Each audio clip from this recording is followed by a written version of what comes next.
I'm George Crandall, and what we'd like to do is run around the table and have everyone introduce themselves. And to my left, Donna Rambula from Crandall Rambula. Kim Rickman from Missoulian. Kent Watson, part of the Central Park Committee. I'm Jeff Badnock. I'm part of the Central Park Committee. I was the MRA director for almost 20 years and sponsored both the ULI investigation of the ERD3 and created the ERD3 plan. Okay. Larry Anderson, County Commissioner. Bill Carey, County Commissioner. Scott Peter, Fair Manager, and I did a little work with Central Park. Peter Lambros with Central Park Committee. Larry Farnes with Missoula County. Dale Bickle with Missoula County. And Jason Graff with Crandall Rambula. And Peter, you have a presentation? Take it away. I do have some visual references. You're going to see some references from a few presentations that are part of our history. And how much time do we have? We've got an hour and 12. Okay, so my goal is going to be to give this committee a synopsis of two things, of three portions of, you could say, study and intensive work that this committee has been a part of, and some of the general conclusions that have ridden through the 7 years we've been a part of this project.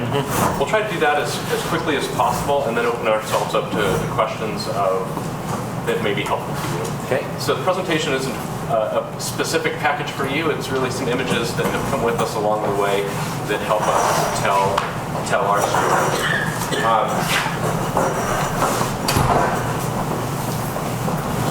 So the birth of our group came in year 2000 when the Missoulian and other local businesses pulled together community members to brainstorm over the course of a year to award $60,000, I believe, to a vision that would make a difference 100 years from now. We'd be able to look back and say we planted a seed that flowered into something for our community.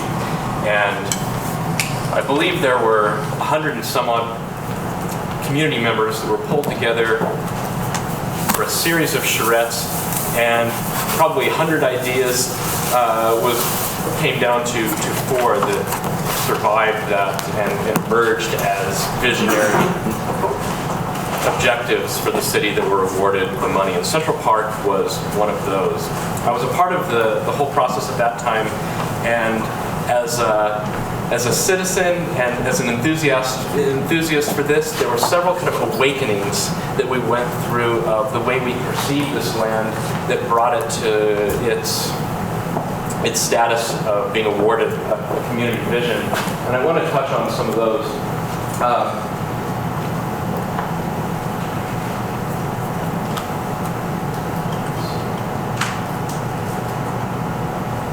I think we realized as community members that the way we perceive not only the fairgrounds, but all of the land surrounding the fairgrounds is we perceive it as we've perceived it out of habit. And when we looked at the history, which I'm sure you're familiar with in studying this, to see how did we end up with the fairgrounds here? How did we end up with racetracks here? How did we end up with a school here and different things that are there? We can see this is land that really kind of came together almost accidentally into its present configuration. And it's land that used to be peripheral to Missoula, and stuff was just kind of put out there, and now it finds itself in the center of our community. How it has developed, when we got our heads into this, we became awake to the fact that land that's unplanned becomes fragmented, and while it can go to very good uses, it loses the opportunity for its use as a whole. And we see that fragmentation as a part of the history of this area, of not only the fairgrounds parcel, but the public lands as a whole. And the group became intrigued by looking at this land with the awareness of there's something very special here, and without proper planning, it's threatened to lose its highest and best uses for the community.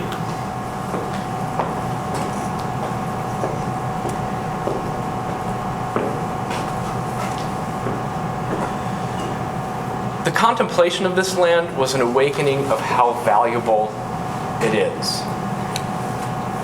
the value of what 160 acres means in the middle of a community, or central to a community, is, even though we're blessed with open space around us and near us, and wonderful parks surrounding Missoula, the significance of publicly held space of this together. This image right here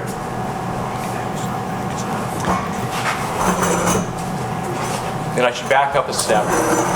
At first, the question to the Vision 2000 committee became a question of should the fairgrounds stay or move, or what should happen to the fairgrounds. And in studying it, the value became the realization that we have 160 acres of publicly held land adjacent to each other. And the habit I was speaking to of the way we perceive this is we don't perceive this historically as one tract of publicly held land. We picture it in its parts. We picture the fairgrounds as a part. We picture the land controlled by the Parks Department as a part, the College of Technology as a part, the high school as a part. And by looking at it in its parts, there was a realization that we weren't seeing the immense value of this property as a whole. And when we considered the significance of 160 acres together in one place, and what it takes to assemble a parcel of that magnitude, we drew. Does anybody have a pointer that I can use? Well, I'm Matter of fact. but.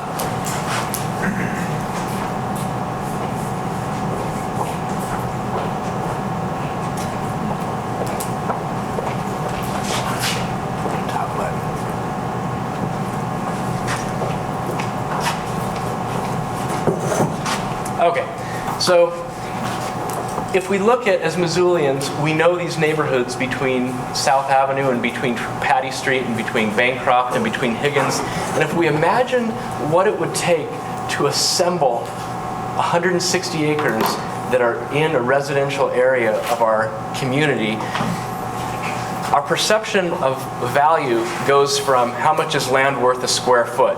You know, to develop something, land might be worth $8 a foot or $12 a foot or something like that, to, wow, to acquire and assemble a tract that large is really an infeasible possibility for a community like ours. So there became a real respect of, this is not only the stewardship of kind of chunks of land that could be used in different ways, but its value to this community is as a whole. So one theme you're going to hear us talk about is through all of our processes over 7 years, probably the foremost consensus went to the idea that this land should be kept in its whole portion and looked at as a whole portion, and it should not be divested or used as a commercial benefit. Its value is really in the parcel as a whole. Park became kind of the word or the overriding theme for how this land would be treated, with a pretty loose definition of park. And why did park kind of captivate the members of the various committees that worked on this? Most simply put, because a park seeks to improve the quality of life of the citizens of its community, in addition to providing beauty and open space, and park creates the possibility for community. It seems to be an idea that all sections, all demographics of a community can benefit from if the land is used to its potential. As Missoulians, I think we have a pride of being drawn into community with one another, and if we look at our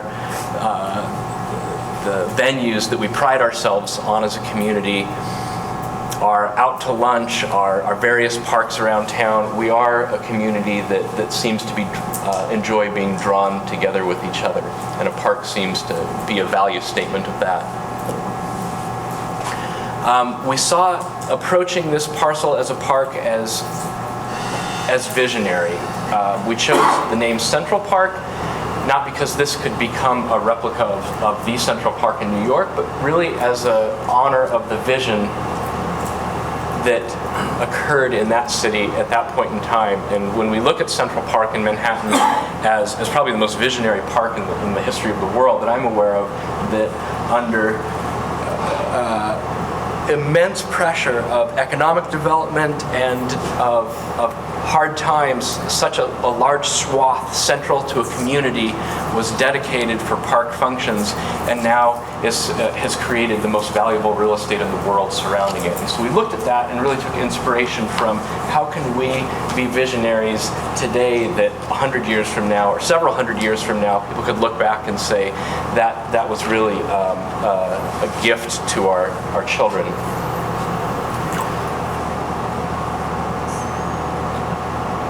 We look at extraordinary towns and cities in our country or in the world, and Missoulians, we pride ourselves in creating a place that's special, and we look at the examples that extraordinary cities have extraordinary public and common places, and we see this as an opportunity.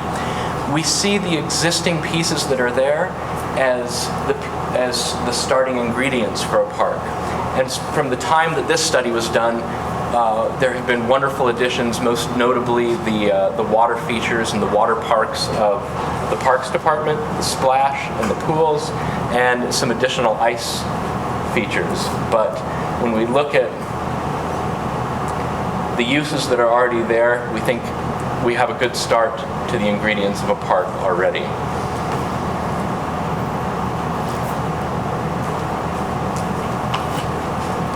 So I'm going to skip into this was kind of the mentality that emerged and was awarded funding, and a small committee was formed called Central Park Missoula, whose mission was not to try to define that vision, but to reach out to Missoulians, much in the way that you are right now, and say, Missoula, you have 160 acres.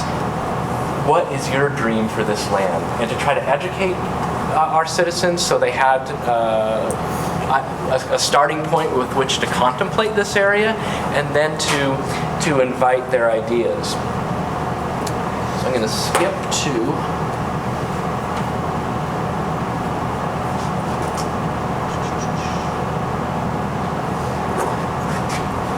So our study will take the form of two different phases. The first was to conduct a professionally facilitated charrette by inviting about 100 members of our community to spend a day together learning, drawing, discussing, dreaming, breaking into teams. And the invitees, I'm going to let Jeff take this section of it to talk about what happened during our first kind of charrette process. Thank you, Peter. To conduct our charrette, we retained the services of Don McLaughlin, an architect from Bozeman, who is a pioneer of charrette and community-based planning. When I was a sophomore in high school, and that was some years ago, I attended my first charrette that Don's firm put on. So we were very strong believers in charrettes, just for the idea of being able to bring a lot of the community together. The way we conducted our charrette and selected the people is we had everyone on our committee nominate people, bring I think 10 names. Who do you think should be here? And then we put them all up on a bulletin board on cards. And we kind of categorize them. Are they business people? Are they retired? Are they children? Are they artists? Are they working people? And we sorted it out so that we were able to get what we thought was about as broad a cross-section of Missoula as possible. And so that's how we got to our list. And then we conducted, as Peter said, a day-long workshop and we mixed everyone up. Retired people were working with fifth graders on their teams, as they had people from the fair, they had people from the arts community. We just mixed the whole mess up. And then what we got are these products that Peter's about to show you. And as a planner and a practitioner in the area of urban development, nothing really delights me more than the the democratic nature of inviting the community to tell you their ideas. And I applaud you for doing what you're doing today. If there's anything that's amiss here, it's that we're not all hearing everyone else's ideas, but you're hearing them. So, Peter, go ahead. Tell them about what our charrette came up with.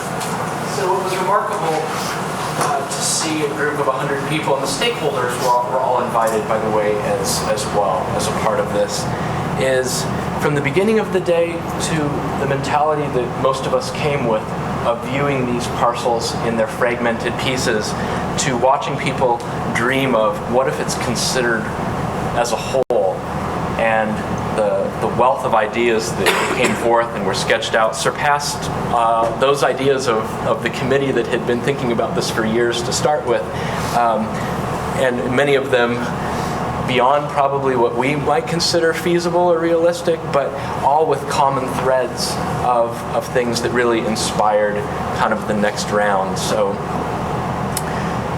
it led to the next round where we have these wonderful ideas. Some of them are closer to reality or closer to near future reality than others. How can we distill those professionally and to a specific recommendation or set of recommendations?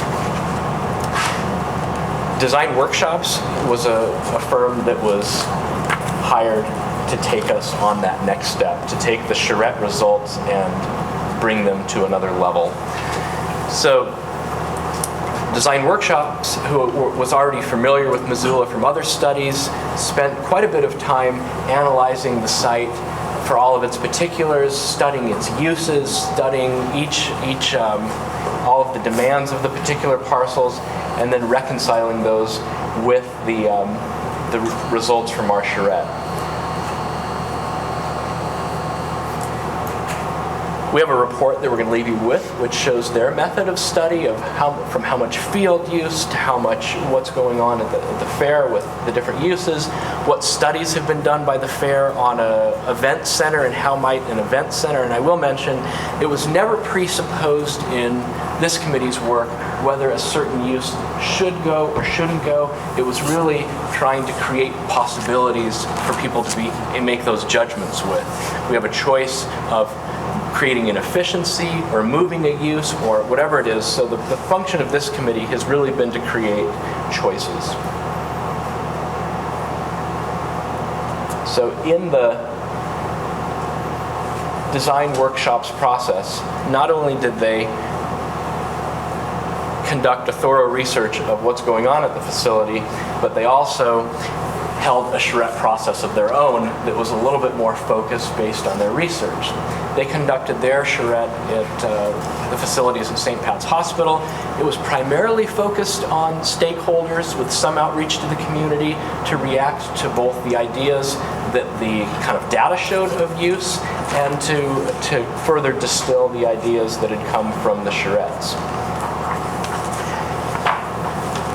The conclusions or the kind of ideas that we're left with from Design Workshops is really the culmination of our committee's work to date. And what Design Workshops left us with is a series of 4 images. Just because of the nature of our process and it's not trying to draw a single conclusion, they really left us with a series of images to inspire kind of the next round of process, ranging from kind of least ambitious to almost an underlying zoning. If everything were gone, here's what could happen. And so, Kent, I don't know if you can read this from where you are, but would you take us through the 4? I've got my copy. You've got your copy. If you'd kind of take us through the 4 designs and what they attempt to achieve. And Jason, George, and Don have a copy of this. I gave them when they were here earlier, so they already have it in front of them. And just for the purpose of brevity, I'll just run very quickly through them. As Peter pointed out, there were 4 solutions ranging from the most developed to probably the least developed. And we've always looked upon these as a kind of a palette that one could draw from in order to create the most desirable park. And that's why a process like this is going to be extremely helpful. The option one, really, the key ideas out of that, I'll just outline very quickly, was to reorganize the fairgrounds to be more into a more efficient configuration, to reconfigure the layout of the track, create a more efficient building organization on the north edge of the park, which would include a comprehensive plan for the College of Technology and Sentinel High School, which occupies sort of the northeast quadrant of the area. Combine baseball fields and soccer fields to allow for more flexible spaces. As a former Little League coach myself, I had some insight and understanding of those kind of conflicts and the fact that there's a period of time when things are very intensively used and the rest of the time they're not hardly used at all. So we were trying to incorporate that aspect into the planning. The addition of the great lawn and water feature in the southern portion of the park. Now bear in mind that this charrette in August of 2004 was before Splash Montana was built. So it was in the planning stages and we knew it was forthcoming, but so some of the images you'll see here that sort of ignore Splash Montana. And then finally the shared parking along the northern, eastern, and western edges of the park. And that was the option one. The second option,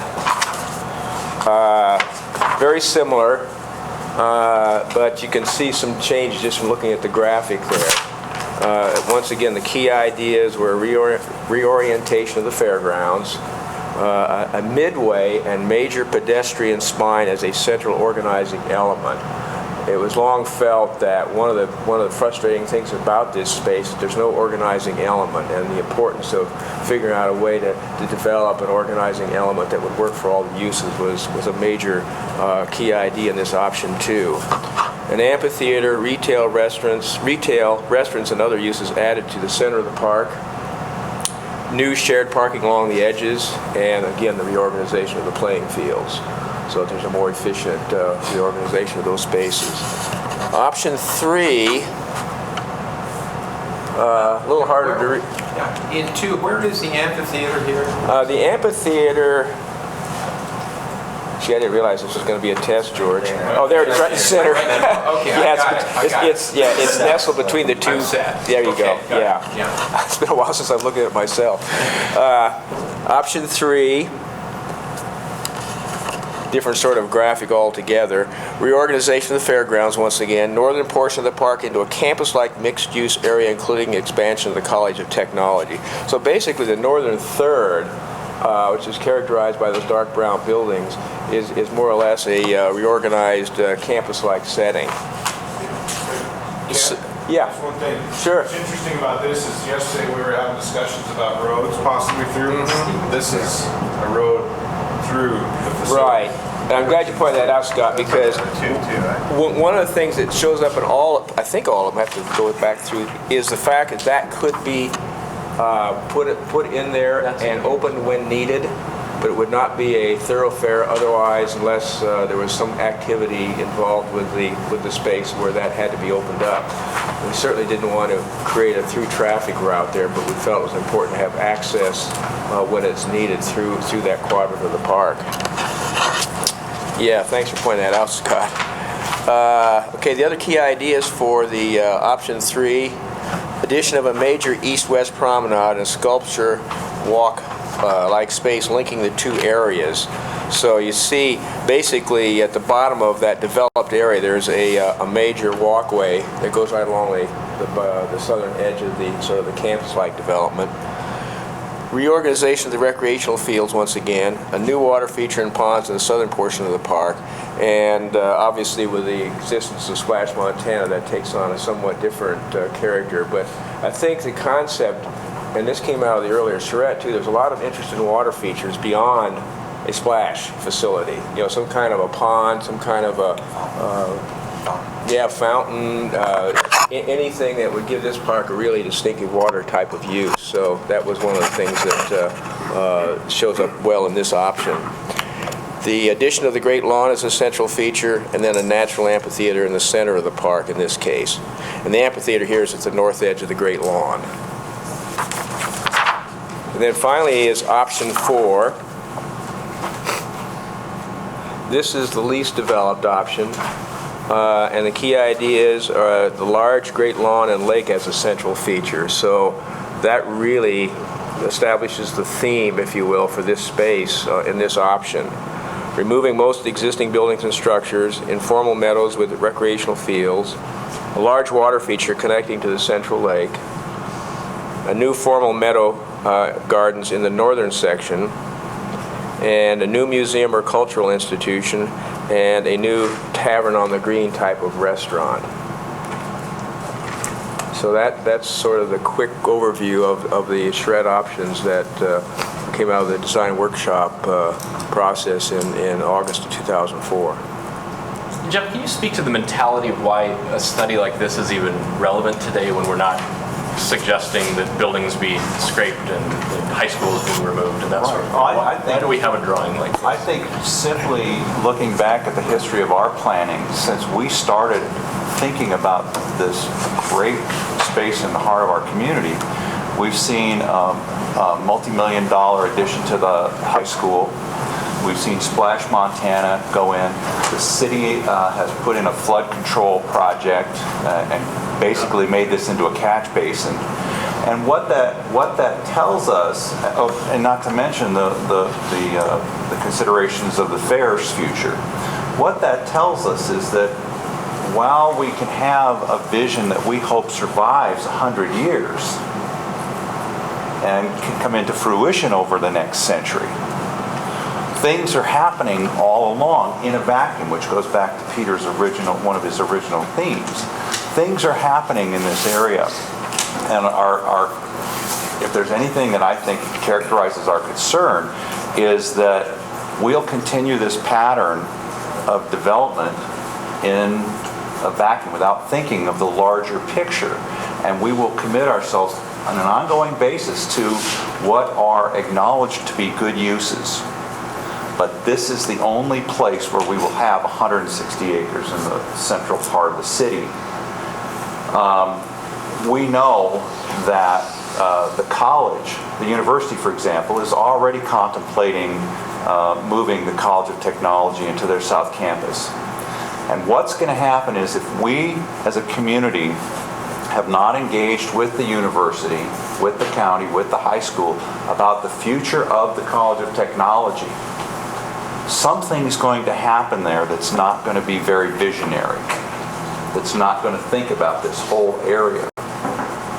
So when we show a picture, I look at that and I say, I will never live long enough to see that.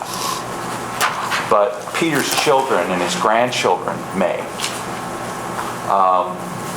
We're not advocating that we do that, but if we want to have that for Peter's grandchildren, we have to settle on it today and start thinking in terms of creating a vision like that.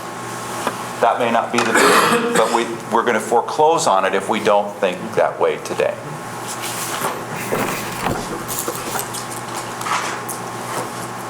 So a few things that I think kind of struck us about the process and some of the possible visions that emerged from our, it's amazing that we spent 7 years to come up with a series of drawings, but where this discussion starts, and as you can appreciate, the complexity and the cross ownerships and the different uses is really kind of a thoughtful series of conclusions.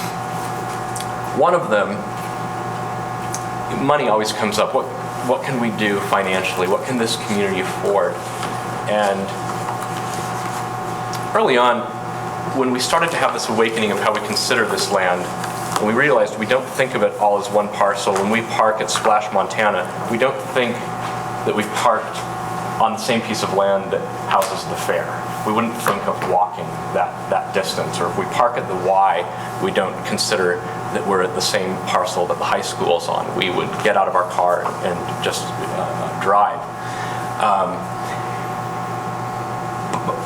Just taking the step of thinking of this parcel as a whole and planning it as a whole, even with minimal funding, what can become, from the very first meetings we had, the idea of fewer fences and more trails, just letting the area connect is going to be the first step towards realizing this property's potential as a whole.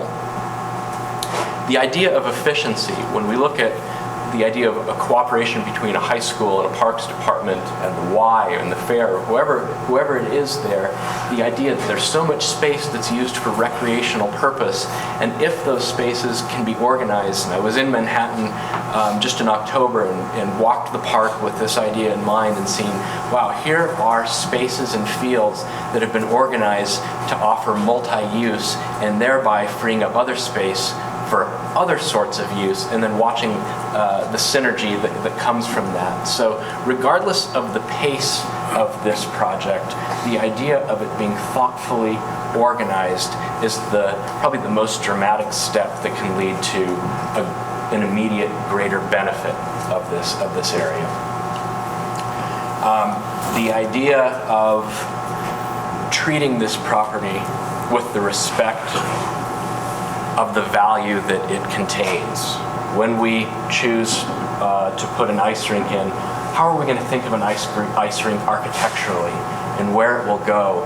And when we drive past this as Missoulians, do we look at that and is there something that pulls us into it or makes us proud as citizens? And so just the way we go about placing uses in the area, I think, is central to this.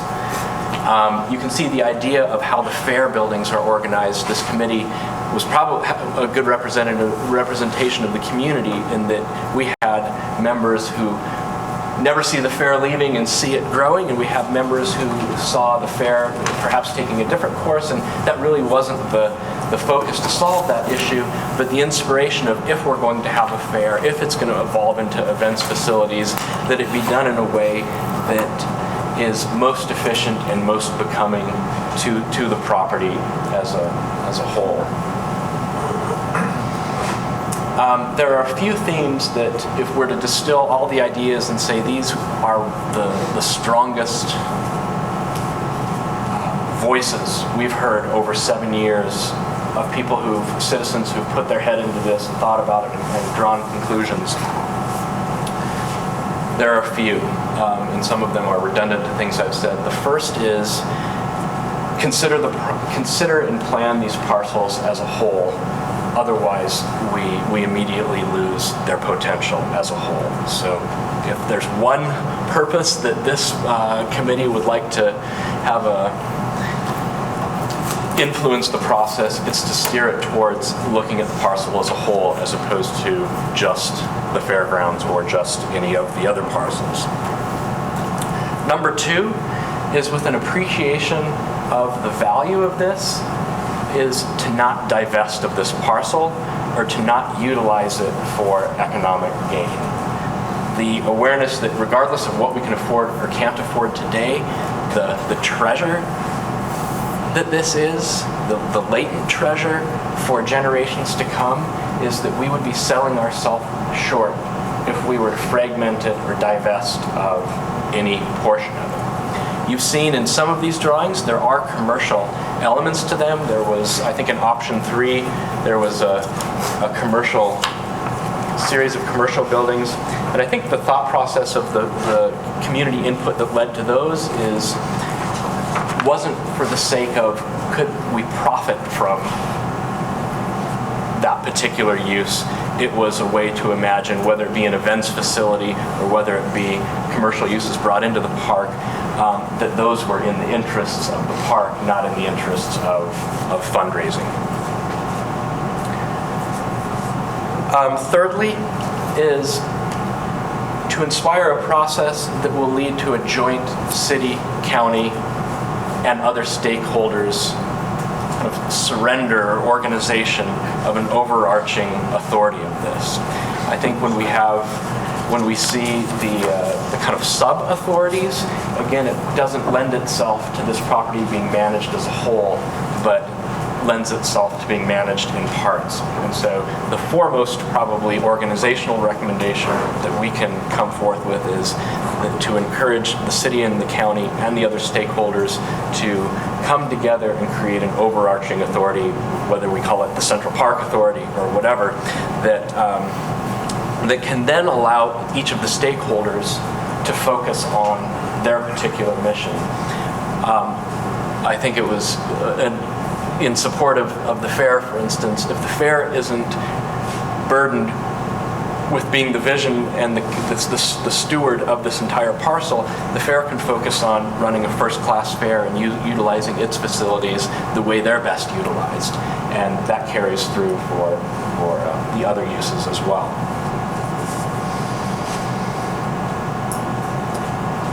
Am I missing any? Or is that are those the primary conclusions that you think we can tell in our story? No, I think you hit them. I think we're, if anything, we're a group that is interested in seeing that we don't foreclose on the future of this through planning that's less than mindful.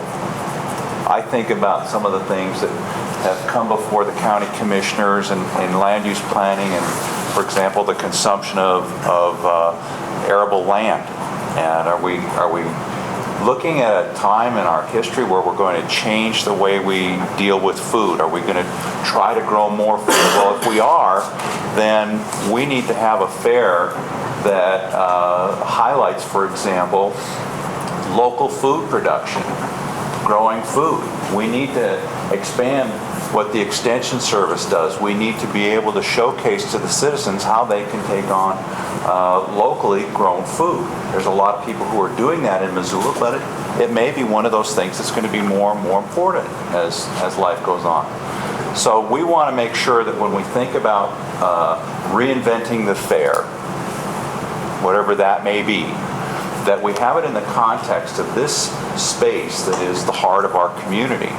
And so that the fair gives back constantly, not just 1 week a year for the fair or the activities that the community makes of this land, but that we find a way to integrate the fair and the rest of the property so that it's giving back on a daily basis to the community in perpetuity. I think a part of the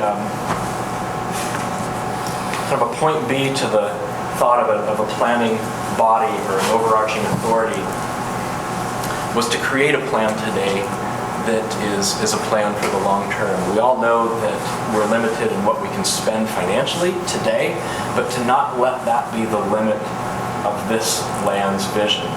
If the zoning is there, per se, the underlying zoning of here's what this is to become, then it will at least prevent its fragmentation.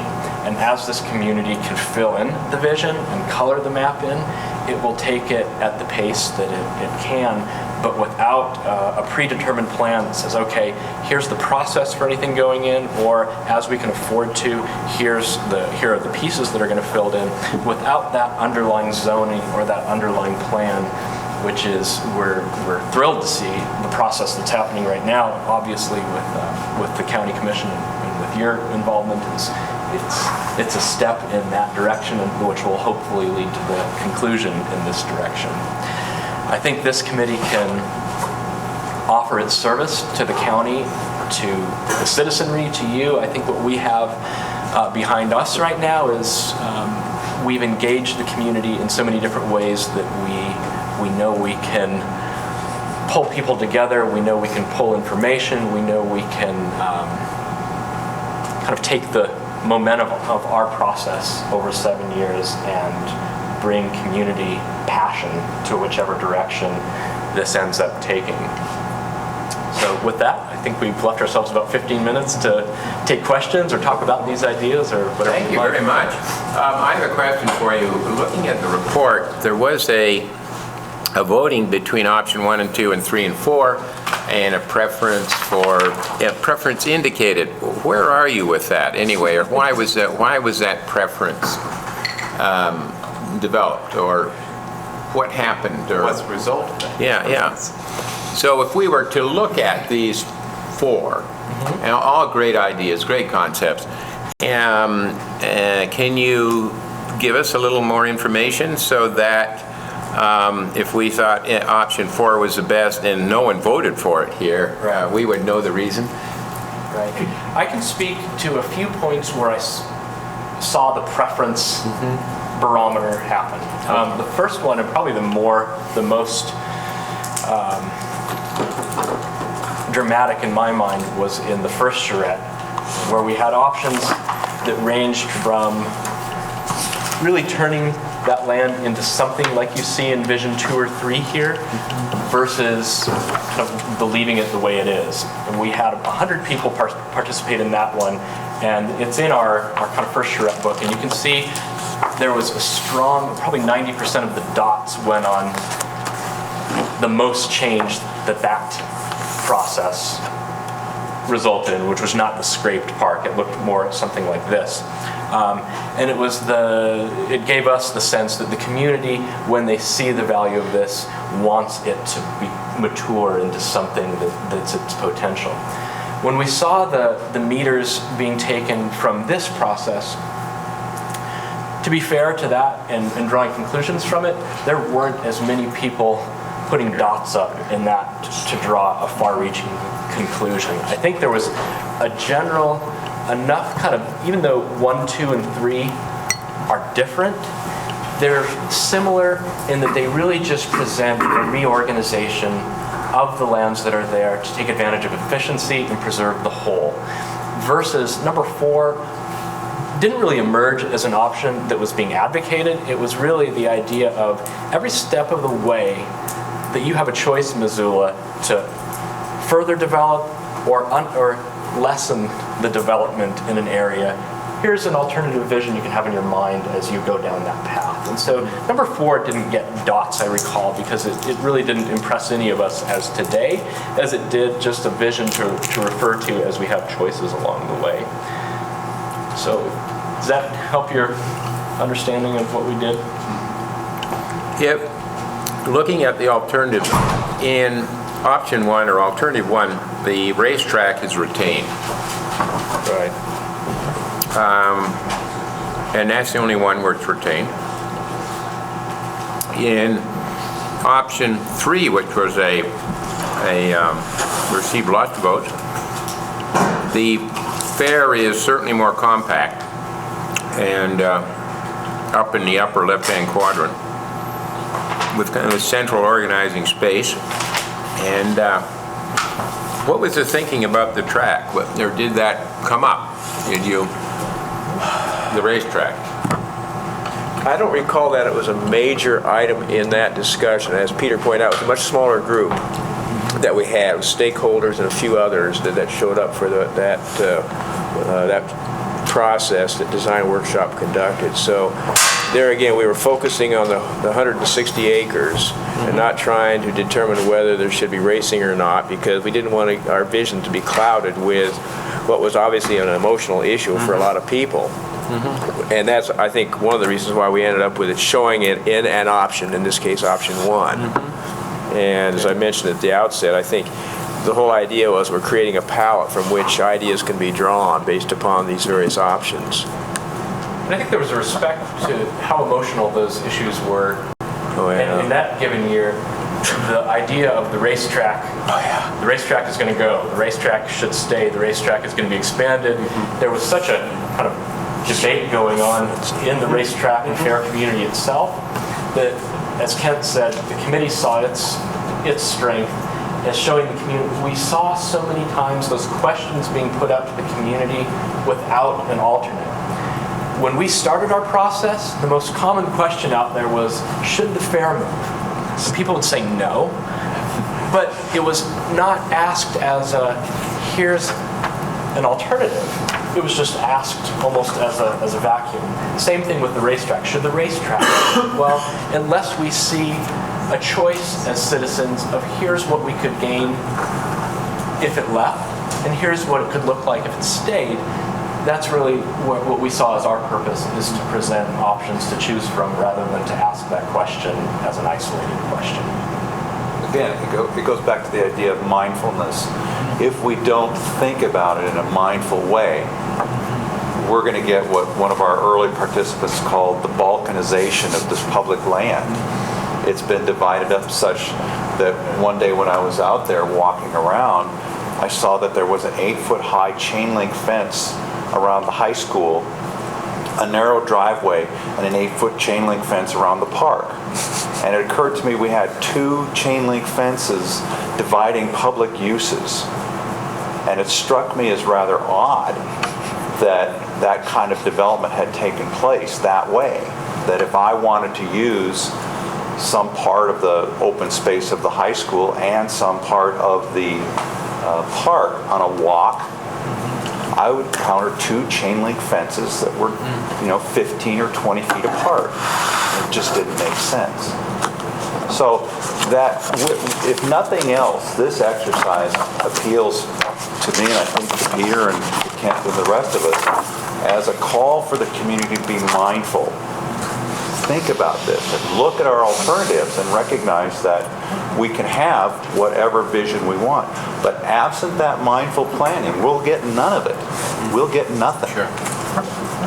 The question, your experience with the Urban Renewal District is like, you've been pretty comprehensive in thinking about the things within the border of this. And what are your views as part of the relationship of the URA3 in relationship to this? Because these drawings don't show a lot of that.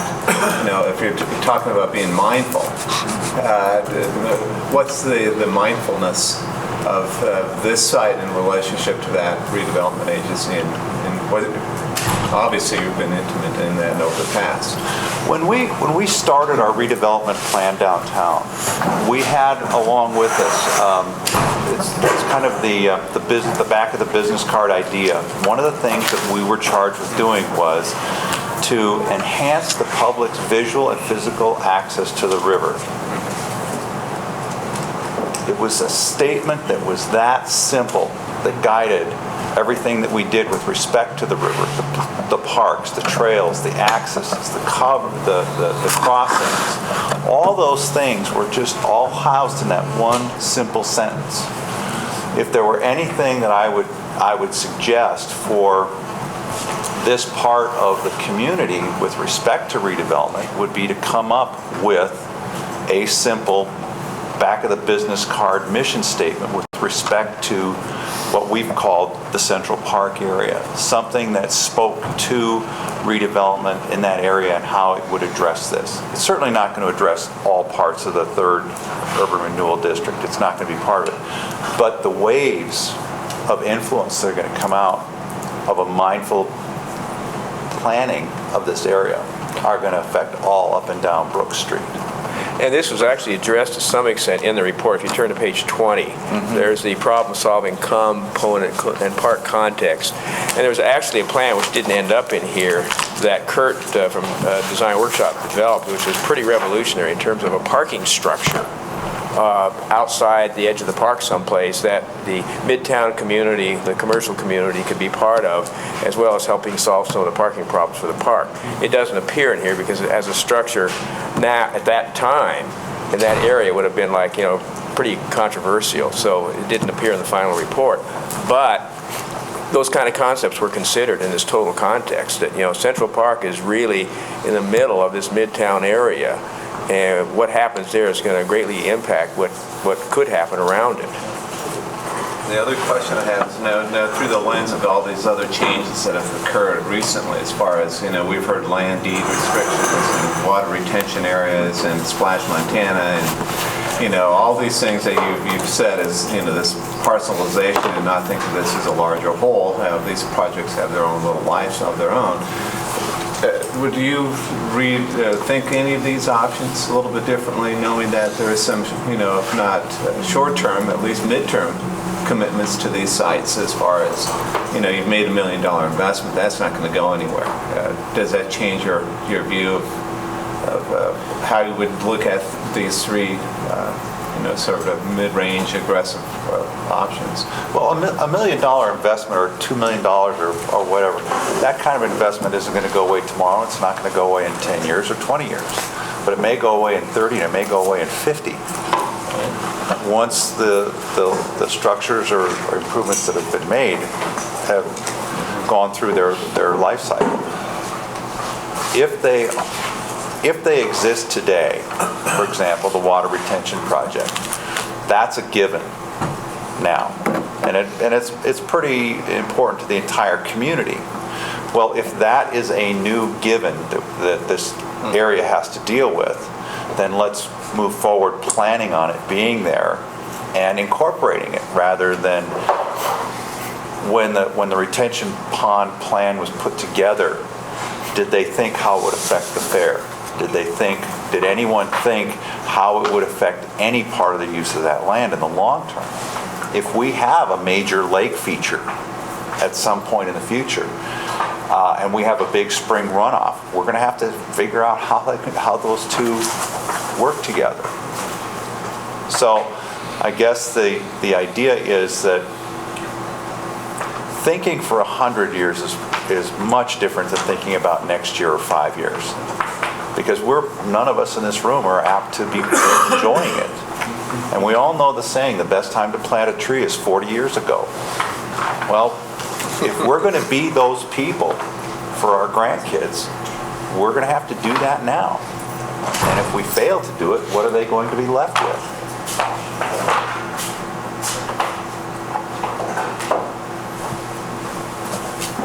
In the, we asked this question the last meeting, in the urban renewal area, are there any plans that we ought to be aware of that would, that we're going to look at the red area, and we're going to make some assumptions about how that might develop over a period of time, because it'll inform us in about fairground site. Is there anything going on there that we should be aware of other than the planning work that's been done so far? Any projects that are hot or look like they have a high probability that would skew things? I don't know. Ellen needs to be here. I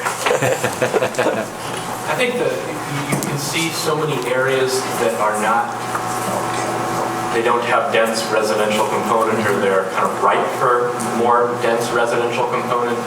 And the idea, going back to the mission statement at the beginning of why this term we're using loosely as a park, well, the idea of offering something that doesn't just consider itself, here's a one time a year, or here's for teenagers who are in a ball club, but creating an area that reaches out to as broad of a demographic as possible, plays to the idea that this is going to become a more densely populated area. It's going to become more urban. And if this is preserved as a place where people from all walks and demographics are drawn to, then it really becomes the central park not only to Missoula, but of the district we're talking about. Commercially, we can imagine with an amenity of a maturing park, the motivation to invest, the motivation to develop residentially more densely is going to play to that amenity. Remember that well, certainly in my lifetime, we're sitting where the airport was.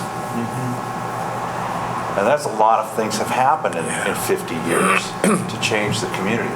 Who knows what will happen? We may have a spaceport there in the next 50 years where people will once again reintroduce transportation from there. I don't know how it works. But that's a big change, and it's a long time. Okay. So no one will be offended if we come back and with some assumptions about the red area as to how that would evolve over time, because it will inform us about being an urban renewal area. There's things that can go on there that probably will happen there that will inform us about then the fairground site and the park concept. So, I mean, that's really what we're getting at. It appears it looks like it's okay to mess around with it for us to make some assumptions at this point, the red area. I think that you could probably, over the life of the project, expect that the red area will change. Yeah. I mean, you'd be wrong to assume it isn't going to change. Well, someone assumed that by making it an urban renewal area. Yeah, that it's and what you want to do is encourage drastic change in one of these areas. So. Okay. Yeah. Well, I think it comes back to one of your earlier statements about Central Park. It's not only the park, it's about what's happening on the edges. I mean, that's what made that land valuable, was the park. And I think it's, it wasn't in the vacuum where they thought about the park itself, but, Manhattan was developed on the edges to allow them to get that. I mean, not necessarily that's what's going to happen here. But, to look at this as a park without thinking about the edges is just not going to really explore the value or the benefits of what can happen within the park. So you need to look outside to understand what goes inside. We're about the end of our time, and I want to, first of all, thank you very much for the presentation. That's very, very helpful to hear you talk about it, hear all of you talk about it, and compliment you on really all the great work you've done, because it will inform us as we move forward. So this is very valuable, and we share your concerns. So thank you so much. Thank you for taking the time. Sure.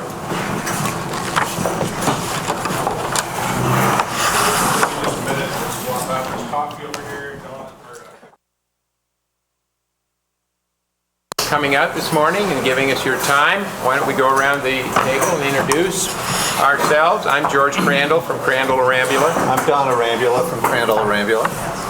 Steve Schultz with the Historic Preservation Committee. Philip Macklin, Historic Preservation Office. Doug Hacker, Preserve Historic Missoula. Jennifer Anthony, Preserve Historic Missoula. Janine Kaywood, Preserve Historic Missoula and the Montana Preservation Alliance. Dan Hall with Preserve Historic Missoula. Cynthia White, I'm with the Historic Preservation Commission. Bill Carey, County Commissioner. Larry Anderson, County Commissioner. Jerry Marks from the Extension Office. Fair Office. Scott Meter, Fair Manager.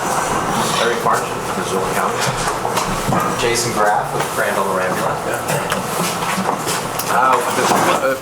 What we've been doing in these meetings is to make a brief presentation to give you an idea about what the process is, or the process we're following, and then open it up to questions, and then have go around the table and request that everyone make a comment or give us some ideas about your issues and inform us. And we have a response sheet, which Jason, I think, has handed out to you, and we would like you to identify your top issues and concerns. We'll take that information and crank it then into the planning process as we go on through. And there's a sign-up sheet which also Did everybody get that? Goes around. And having said that, let's do this brief presentation, and we can move through it very quickly. Jason, would you like to do it this time? Sure. We're trying to break it up because some people have been sitting in a number of these meetings, and so Jason gets to make the presentation.